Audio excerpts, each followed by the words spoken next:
네, 안녕하세요. 예, 비전 20대 학원 강사 최강혁입니다. 네, 오늘 이렇게 설명을 해드릴 부분은 고2 때부터 수능을 대비하는 아주 좀 전략적인 학습 방법, 그리고 어떻게 진행을 할 거냐에 대해서 설명을 드릴 겁니다. 간략하게 말씀드리면 학생들은 기억력이 용수철 같아요. 스프링. 그러니까 뭐 단기 특강을 듣더라도 저도 내신을 해보면 처음 배웠던 그 시점으로 돌아가 버리더라고요. 그래서 항상 어려운 문제를 풀더라도 처음 배웠던 내용으로 풀게 되고, 중간에 어떤 심화 과정을 배우게 되더라도 나는 이렇게 하지 않아도 나는 원래대로 내 방법대로 풀어도 답이 나오는데 굳이 이걸 해야 될까? 이런 생각으로 다시 처음으로 돌아가서 문제를 풀다 보니까 학생들이 수능을 보게 되면 어려운 문제는 그 전에 연습은 잘 돼 있어도 시간이 부족해서 제 점수를 못 받습니다. 네, 뭐 1년 동안 킬러 문제를 준비하고 정말 어려운 최고 난도 문제를 해결한다는 학생들도 그 문제를 해결하기 위한 시간 확보가 되질 않아서 재능 발휘를 못하는 경우도 많습니다.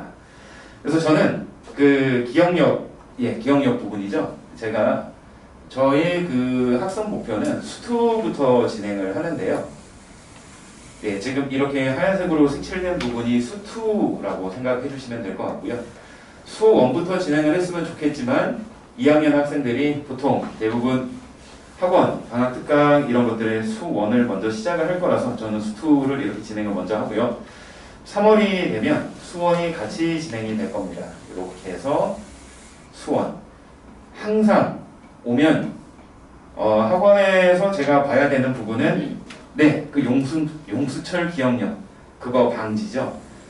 그래서 전 범위에서 이렇게 해서 지금은 그냥 미적분이라고 제가 적겠습니다. 미적분. 자, 이 시점은 여기서 여기까지는 내년이죠. 2022년 3월이 되겠네요. 그래서 지금 겨울방학 때는 수투를 진행하고요. 수투가 끝나는 게 아니라 끝까지 진행이 되고요. 여기서는 여름방학이 되겠습니다. 이건 1학기고요. 여름방학. 방학 시점이고요. 여기가 올해 끝이 아니고요. 여기가 겨울방학이 되겠습니다. 겨울방학이고요. 올 방학의 시점이 되는 거고요. 그때 이 수업의 목표는 요 중간에 수능이 하나 있잖아요. 내년에 보게 되는 2023학년도 수능 시험을 학생들이 이제 대시동이면 이제 12시부터 국어를 보고 수학 보고 영어 보고 하는 프로그램들이 있어요. 물론 대성학원에도 있고 뭐 여기 학원에도 있겠지만 이때 공통영역, 통영역 22문제 중에 20개 이상을 맞는 것이 목표입니다. 이상입니다. 올해는 다 맞은 학생들도 많았습니다. 근데 그 학생들에게는 제가 자만하지 말라고 했어요. 왜냐하면 긴장해서 시험을 본 게 아니기 때문에 편안하게 본 거잖아요. 이걸 좀 못 보더라도 내년에 한 번 더 기회가 있고 이게 꼭 나의 뭔가를 결정할 요소가 아니기 때문에 그래서 꼭 이 점수가 우리가 실제 수능을 보는 이때의 성적이 될 거라고 말을 못하지만 그래도 학생들의 성취감이 매우 올라감으로 저는 이걸 좀 보게 만들거든요. 그리고 선택문항에서 8개 중에 4개 이상 이것이 목표입니다. 지금 이 수업의 목표는 물론 여기 가장 중요한 2024학년도 수능이 목표인 수업인데요. 네, 이걸 위해 달려가는 건데 1년 동안 전 범위를 달려가는 겁니다. 여기에선 전 범위입니다. 전 범위. 이렇게 프로그램이 진행되는 학원은 없는 걸로 제가 알고 있어요. 그러니까 재수학원을 가더라도 앞에서부터 배웁니다. 항상 1단원부터 배우죠. 여기 1단원부터 배우고 여기 1단원부터 배우고 1단원부터 배우고요. 그렇게 되면 제가 3학년을 지도하면서 가장 힘든 부분 중에 하나가 그거죠. 아이들이 미적분을 올해 제 수강생 중에 한 명은 사수생이 한 명 있었어요.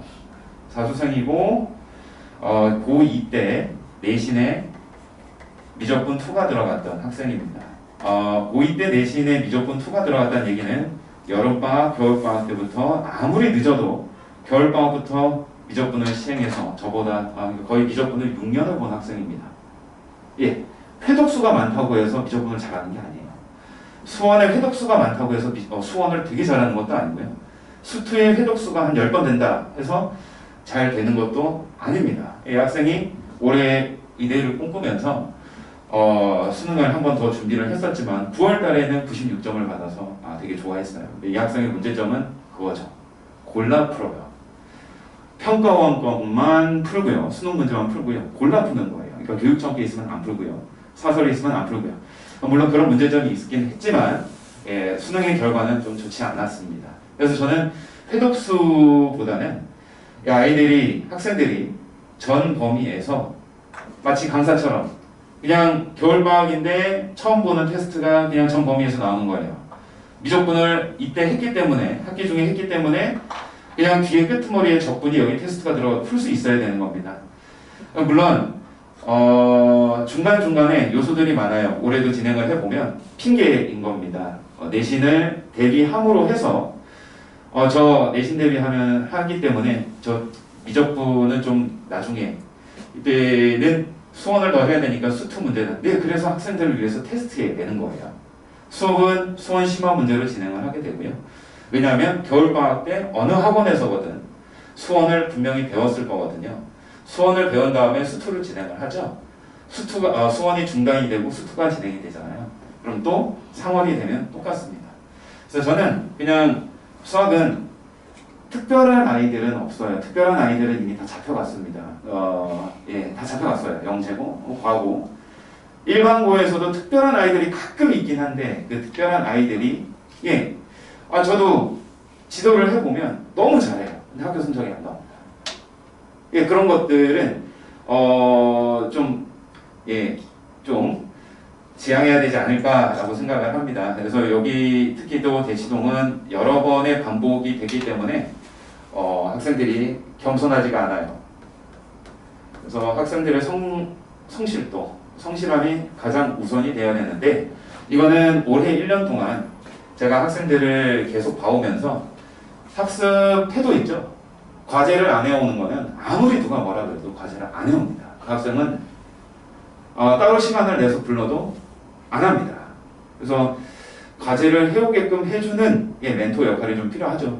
저도 계속 지도를 해서 학생의 학습 태도를 바꾸는 과정이라고 생각해 주시면 되고요. 아까 원장님이 말씀하신 것처럼 암기 정말 안 해옵니다. 안 해와요. 안 해오고 직접 증명을 해서 푸는 학교를 갔어야 되는데 못 가고 일반고에 왔으면 배워야 됩니다. 왜 그러냐면 시간 때문에 그래요. 그래서 성실함은 겸손도 같이 포함한, 저는 항상 설명할 때 겸손하라고 꼭 얘기하는 이유 중에 하나도 본인의 위치가 아직 실제 수능을 보지 않았음에도 불구하고 그 전 연습할 때 잘 나왔다고 해서 거만하는 순간 실제 중요한 시험에서 뒤통수를 맞기 때문이죠. 대표적인 예들이 그런 거예요. 재수생, 삼수생들이 재학생들한테 누군가 형이나 누나, 언니, 오빠들이 전달을 하겠죠. 너 그거 수능 특강 왜 푸니? 풀어야 됩니다. 수능 안 해서 왜 푸니? 그거 우리 A 학원에서는 그런 거 안 풀어. 풀어야 됩니다. 올해 수능은 거의 대표적이라고 보시면 돼요. 부분 하나까지 다 풀어본 학생들, 그러니까 내신 대비를 했던 학생들은 그동안 나오지 않았던 수능 문제에 대처를 할 수가 있었겠죠. 그게 또 3점이었는데 어려웠거든요. 시간도 오래 걸리고 계산도 많고요. 그래서 성실을 해야 되고요. 두 번째는 목적의식이 있어야 됩니다. 저는 2학년 설명회를 가든 3학년 설명회를 가든 목적의식이 뚜렷해야 됩니다. 이거요. 저도 이제 2학년 학생들을 대상으로 상담을 할 때 물어보겠죠. 넌 어느 대학을 가고 싶니? 넌 뭐가 되고 싶니? 라고 물었을 때 꿈이 정확하게 있어야 되는 것 같습니다.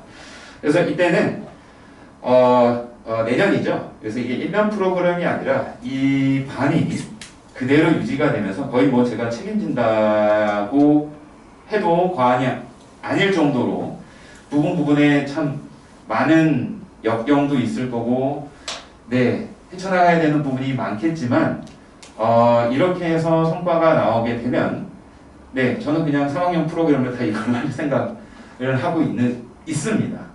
그래서 올해도 보니까 공통 영역에서 다 맞는 학생이 나오는 걸 보니 기말고사하고 또 겹치잖아요. 그래서 이 세 개 중에서 시간을 가장 줄일 수 있는 부분이 수투고요. 수투는 일반적으로 이렇게 다가간다 그러죠. 순차적으로 문제를 다가가게 되면 매우 오래 걸려요. 매우. 하지만 위에서 거시적인 관점에서 이 문제를 내려다보게 되면 좀 빨리 풀 수가 있거든요. 빠르고 정확하게. 물론 그 과정은 제가 증명을 하겠지만요. 그래서 아까 원장님이 말씀하신 첫 번째 암기, 암기가 반드시 동반되어야 되는 과목 중에 하나고요. 이거는 시간을 줄일 수가 없어요. 이 두 개는. 그래서 매우 노가다고요. 매우 노가다인데 손도 빨라야 되겠죠. 그래서 학생이 판단을 할 때 이건 노가다일까? 내가 공부를 덜 해서일까? 이런 것들을 옆에서 봐주는 사람이 필요합니다. 그 과정이 이 1년 과정이라고 생각하시면 되고요. 3학년이 됐을 때 대형 강의들의 1년 풀 커리를 탄다고 얘기하죠. 제가 올해 놀랍게도 6월 모의고사를 본 다음 학생들이 기말고사가 있잖아요. 근데 기말고사 범위가 미적분 끝부분이라 아주 중요한 부분이죠. 근데 이 학생이 6월 모의고사 끝나고 기말고사 문제를 풀어보는데 적분을 못하는 거예요. 왜 그런가 했더니 수능을 목표로 해서 정시 준비를 한다는 아이가 전체 커리큘럼 1년치 커리큘럼을 타면서 아직 6월 범위에 멈춰져 있어서 안 하고 있는 거예요. 깜짝 놀랐습니다. 정말 깜짝 놀랐습니다. 그래서 늦었죠. 예, 지금 이제서야 6월 달에 적분을 하는 학생과 미적분을 3월 달부터 적분을 진행했던 학생의 과감한 정도, 계산 정도는 분명히 다를 겁니다. 그래서 이 수업의 목표는 2학년 때부터 수능을 준비하는 것이 목표이고요. 당연히 만점을 받으면 좋겠죠. 하지만 첫 번째 관문인 좋잖아요. 내년이죠. 2023학년도 수능 겨울방학이 오기 전에 수능 문제를 직접 풀어봤을 때 공통영역 20개 이상, 선택과목 4개 이상 이것이 목표인 반이라고 생각해 주시면 될 것 같습니다. 그래서 나머지 세부사항은 제가 거기 유인물에 말씀을 드려놨으니까요. 한번 참고해 주시고 혹시 질문이 있으신 분은 학원 쪽으로 전화해 주시면 제가 직접 전화 드려서 상담해 드리도록 하겠습니다. 네, 저는 여기까지 하겠습니다. 감사합니다.